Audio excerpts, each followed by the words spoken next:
So can somebody tell me what the lesson study theme is for this week? The wrath of divine love. Thank you, Michael.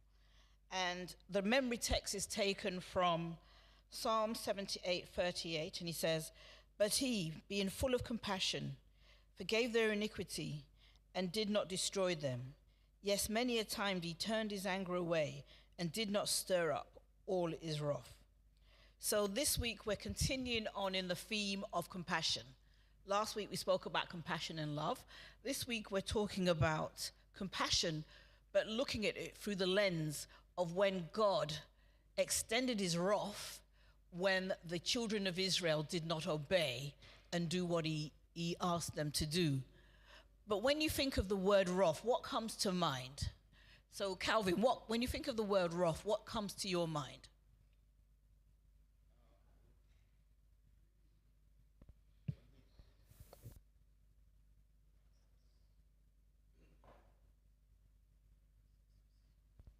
Can we have the yellow mic on, please? Thank you.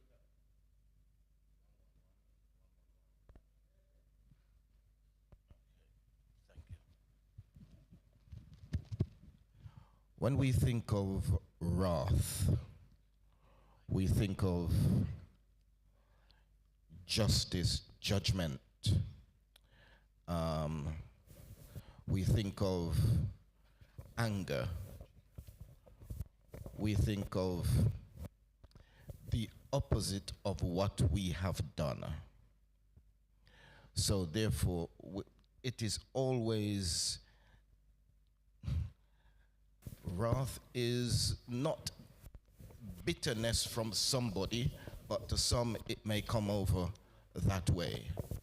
But it is the movement of somebody to be in the injustice of somebody that is being justified. Sonia, what do you think? Wrath. I think really it's that I'm supposed to be punished, but because of what I have done, you know. So I am just grateful that God's anger is not the way my anger is, you know, because I believe that the way that I feel there's a difference between God's anger and my anger. So I can only say that I should be punished because of sin. But because of that, God's anger, he don't punish me. Whereas if it was me now, I'd get mad and just destroy myself. You understand? Well, I think, yes, God's anger, he does punish, but he punishes for a reason. He punishes in righteousness. He punishes because we have not done what he expects of us to do. We look in the lesson, Israel. If we look at Israel as a nation, every time Israel got what they wanted, they forgot the they forgot the one who gave them what they wanted, and they and they withdrew from God. They moved away from his protection. They had everything that he had given to them, yet they rejected him as leader. And he still, even in his wrath, even in his anger, he still showed them love like no one else could do, right? So we see even Abraham, when Abraham sinned, God could have wiped him out, but he let his wrath flow with his love for his people. He never just gets up, he never gets upset, but he delivers what needs to be delivered in love, stating to them, you always have the opportunity to come back to me, because I have never left you. You are the ones who have left me, therefore you suffer the consequences. The Old Testament. Mm-hmm. Yep.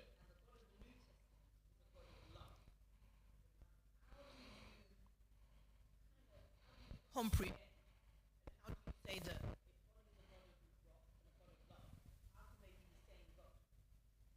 People are saying,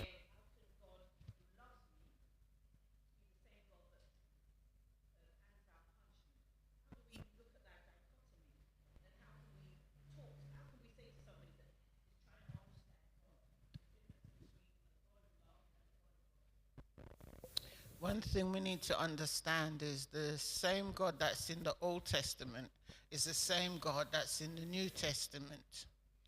But to understand it, I would look at it in the form of a parent. A parent loves a child regardless of what the child does. That love never ends.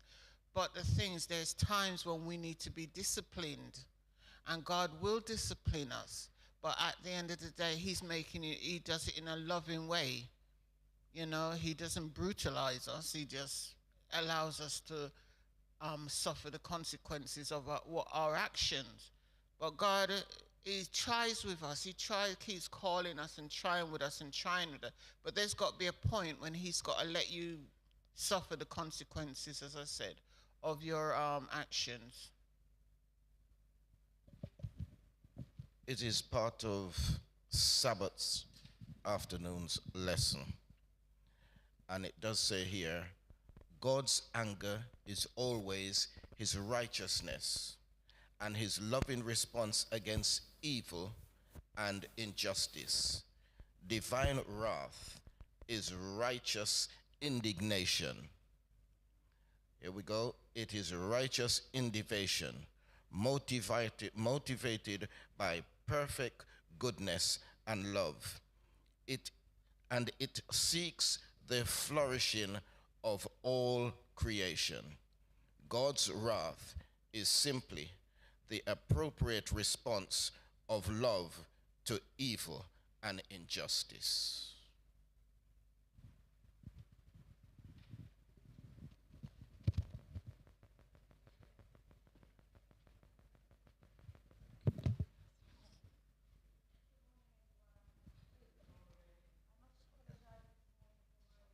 Lateness, but a little bit more about that maybe later. But thank you for your patience, and I hope that we'll have a really good Sabbath school discussion this morning.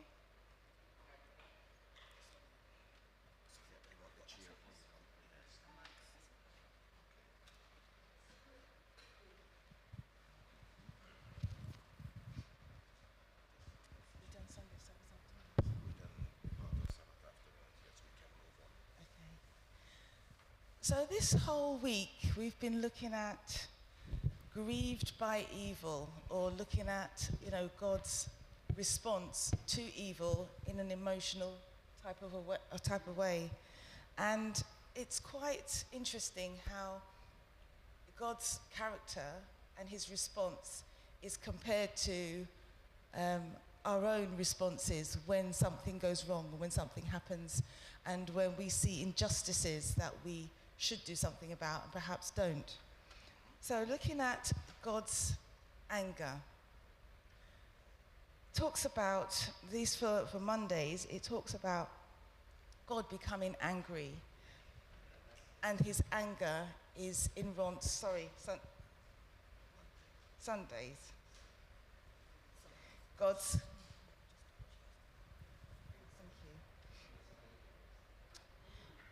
looking at God's anger and how it's a response to grief. Now, have any of us lost somebody that we love dearly? Yes. Right. And what's our initial response to that? Anger. And where do we direct that anger?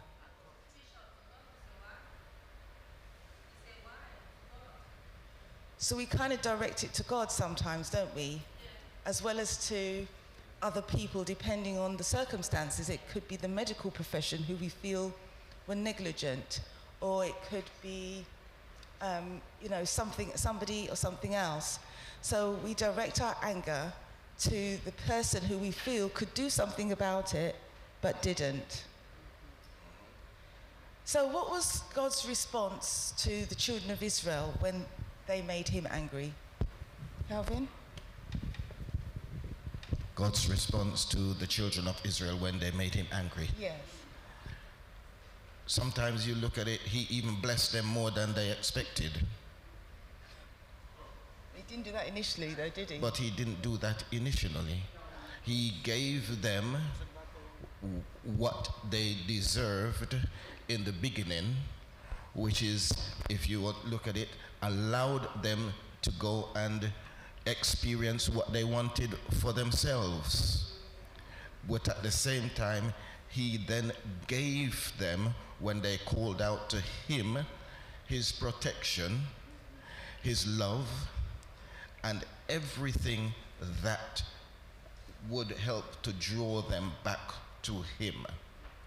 But he first allowed them to receive the judgment, the justice from their enemies because of their disobedience, because they refused to listen and to follow the principles that were set down for them. He also was angry with them because at the end of the day, you know, as Calvin said, he's done everything for them. He's looked after them, protect them, and so forth, and provided for them. But they refused to even acknowledge that he is the God that led them out of Egypt. He's the God that fed them and clothed them, and you know. And at the end of the day, he got angry because the people refused to listen, so he handed them over to Babylon. Not only that, they literally, according to the lesson, they literally, in what they did, provoked God to do what he had to do for them. And according to the lesson, they had what scholars term a cycle of rebellion. So every time things were going good, every time God had given them blessings, every time everything was, you know, as we say, perfect, they would literally think after a while they had done this all themselves, and they would withdraw from God and do what they wanted to do. Question for our audience, our congregation this morning. We talk about God's anger and his grief around the children of Israel and their behavior. But even in our experience, do we ever think, even though I know the lesson says that, but sometimes when we experience anything that is contrary, or we experience God not intervening, or we are in a situation that is very painful, we think that God it happens, but God doesn't do anything about it. So is there any way that we think that sometimes God is arbitrary in how he deals with us, and he's not necessarily consistent, because he heals some, but he doesn't heal others. He blesses some in one situation, but doesn't bless others. How do we accommodate God's will in what seems a very arbitrary way of dispensing his grace?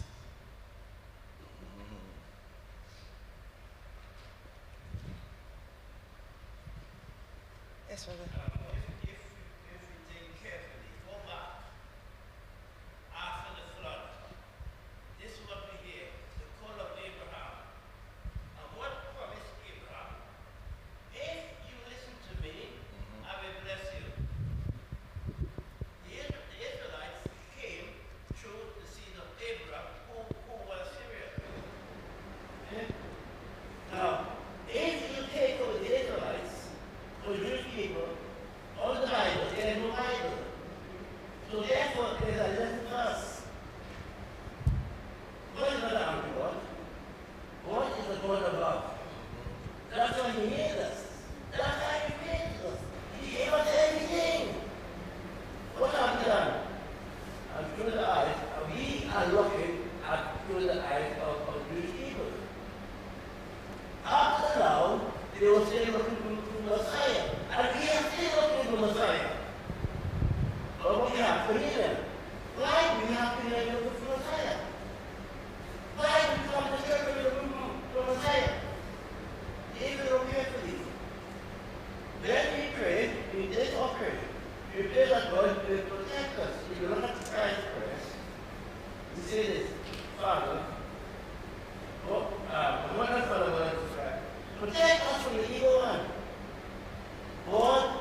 to the devil, what am I supposed to do? He said, well, he protected him. That is it for us. He protects us.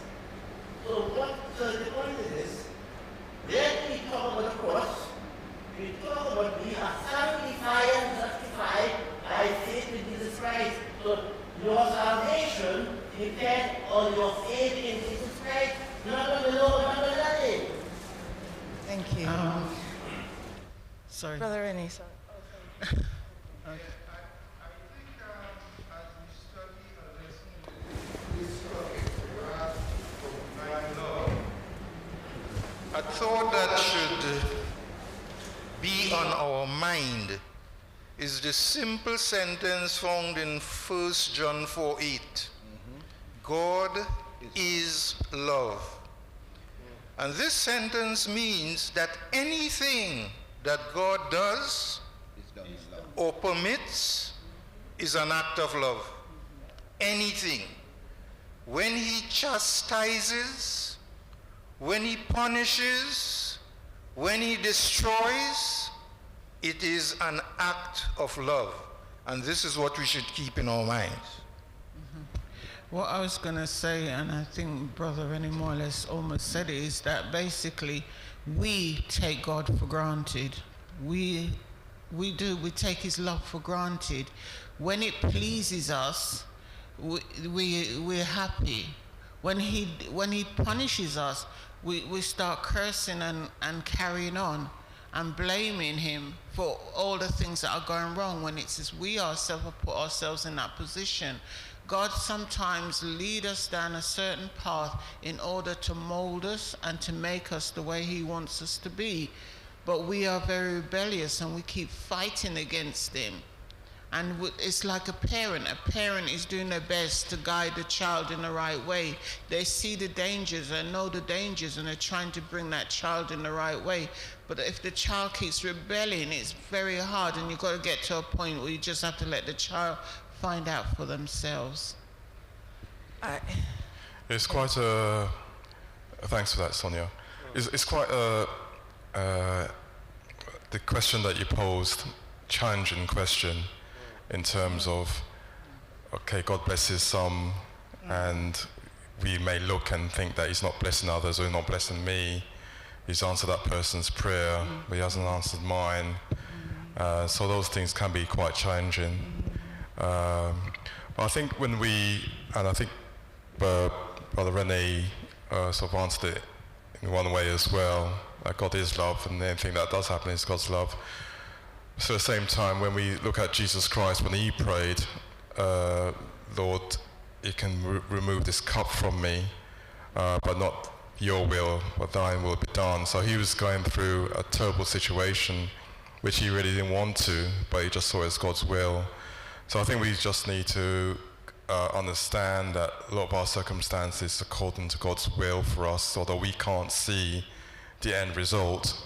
Well, we just got to accept it, that God is still looking after us and guiding us, even in a sort of negative situation, so to speak, and just make sure that we're just more hopeful, that God will see us through whatever situation it is, and we know that at some point in time, God is going to return and all things will be made new. But for the circumstances we're in, we just got to keep faithful. Really. Also, Paul also said that in my infirmities, I will praise him. So he's, as I said, I believe sometimes we go through certain things in order to shape our characters, and to just because someone's getting blessed and you don't feel as if you're getting blessed, take your eyes off that person. It's not your business. It's not your business. That's God's business. God is doing what he has to do with you in order to make you what he wants you to be. And if you're focusing on other people, you're not getting to learn what God is trying to teach you. Yeah, I think through all that we go through, we always look through it through the lens of what we want and what we think we want. But God sees it through the lens that I know what's best for you. I love you, I've got compassion for you, and so I see and know all things. And I think sometimes we forget that he's all-seeing and all-knowing. And I think with the children of Israel, there was this constant circle that they were going in.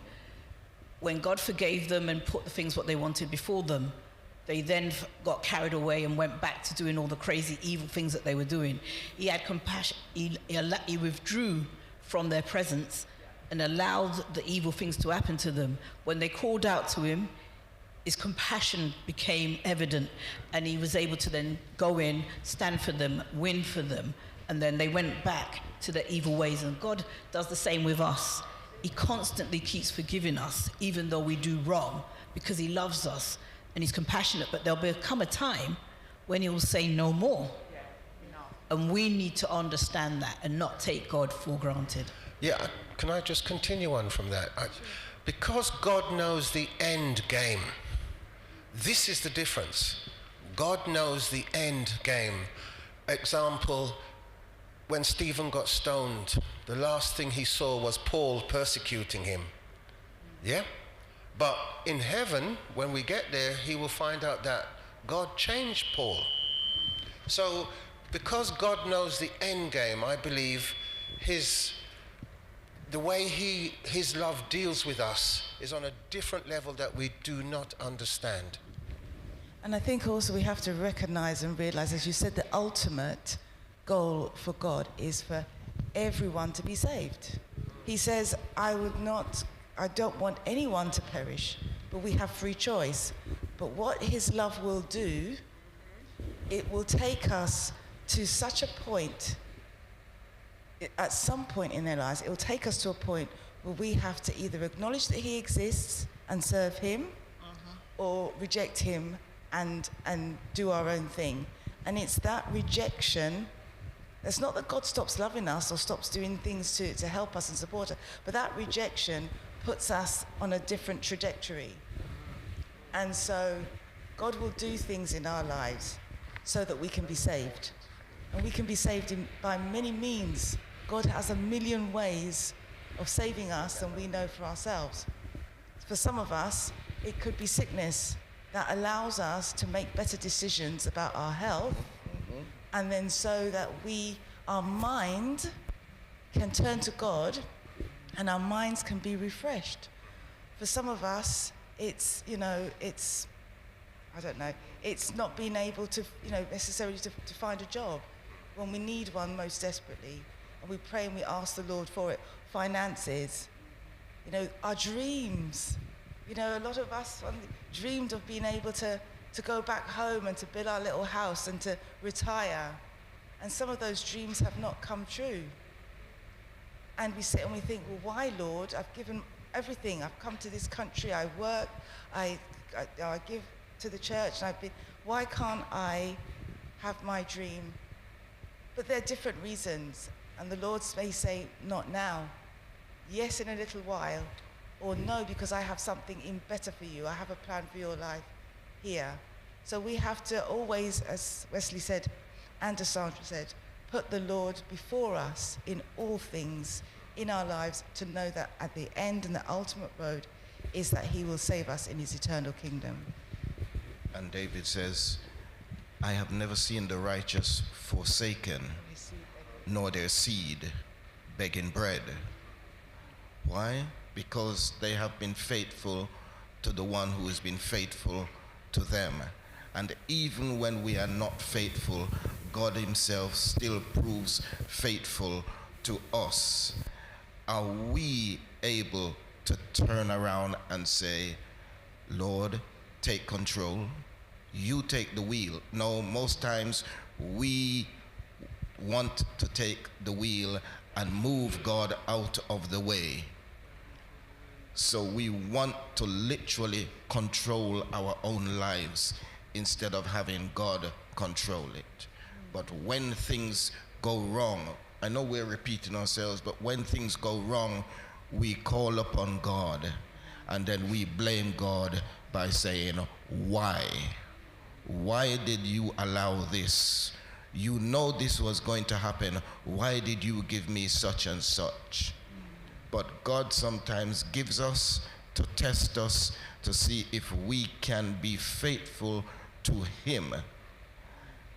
And that's why we can't judge each other. When we see somebody going through something, We can't say, oh, they were disobedient to the Lord and that's why that is happening to them.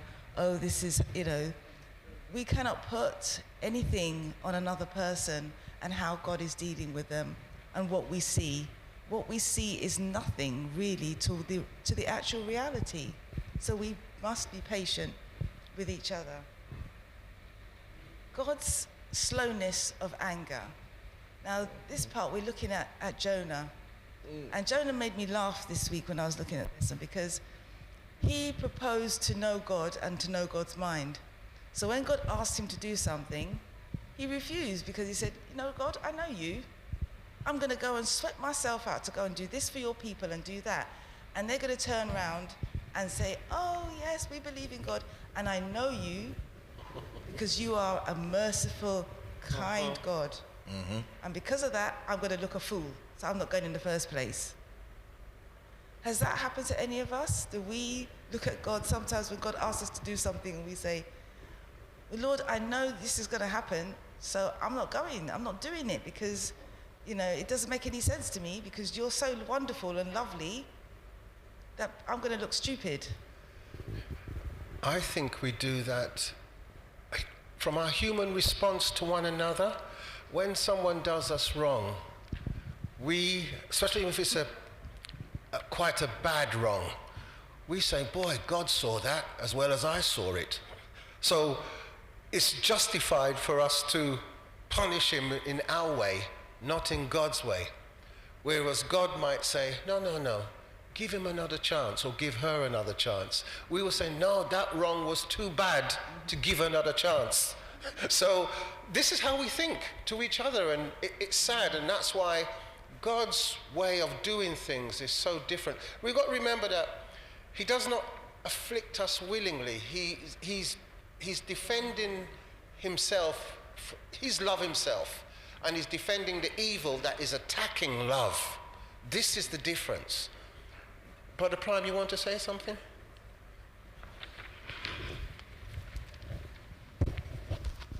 First thing, God is love. End of story. There's no addition, there's no subtraction. That is why we have Christ came to demonstrate the evil one.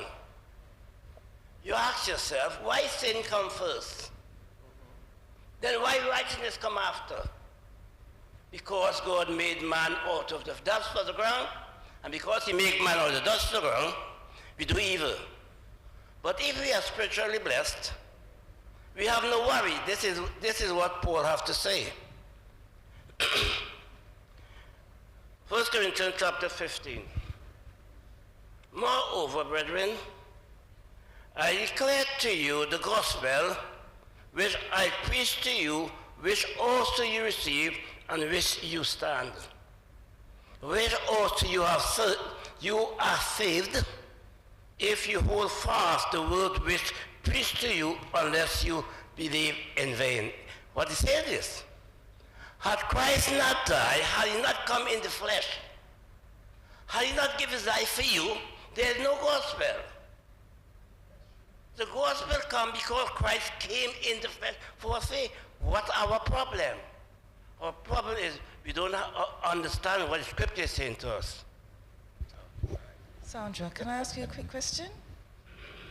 So, Jonah and his response, what does that tell us about not just his attitude, but sometimes our attitude when he refused to go to the Ninevites?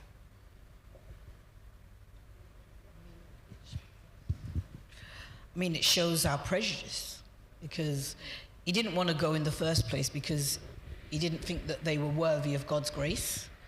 And I think a lot of times we sometimes become judgmental ourselves, and when we're called to do something that God wants us to do that goes against what we feel we should do, it's what we naturally do. So, the good thing about God is that he extended his grace and mercy to Jonah and said, look, actually, I need you to do this because this is what I need you to do. And it's not about whether you may know me, because we think we know people, we think we know God, but we don't know God. Not in the way that we think we know God. But it's that old thing about humankind where we're very judgmental in thinking about other people, because we're looking at it through our lens and not through the lens of God. Also, I also go with what Sandra said. I believe that with Jonah was angry with the people because of their attitude and the way they are, and they know that he knew that God was going to forgive them, and he didn't. That is what he did not want.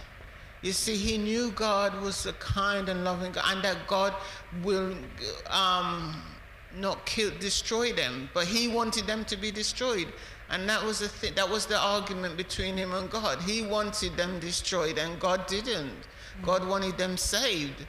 So, and at the end of the day, God got him to do what he asked. Because if you remember, after he went and did what he was supposed to do, he then went and sulked like a little kid. He went and, throw a tantrum and said, you see, I told you you would have saved them. I told you would have. And I didn't want this, So, and we're like that sometimes, God asks us to look after the poor, the sick, the needy. And there's times we would walk on the street and we see somebody begging or something, and we turn away, and we turn up our nose and take an action, but we don't know what has caused them to be there. We don't know what has caused them to be begging and suffering. And God is saying, I'm not asking you to judge them, I'm asking you to care for them. So in particular, it talks about Jonah's reaction being quite deep-rooted. His reaction really came out of his hatred of the Assyrians for what they had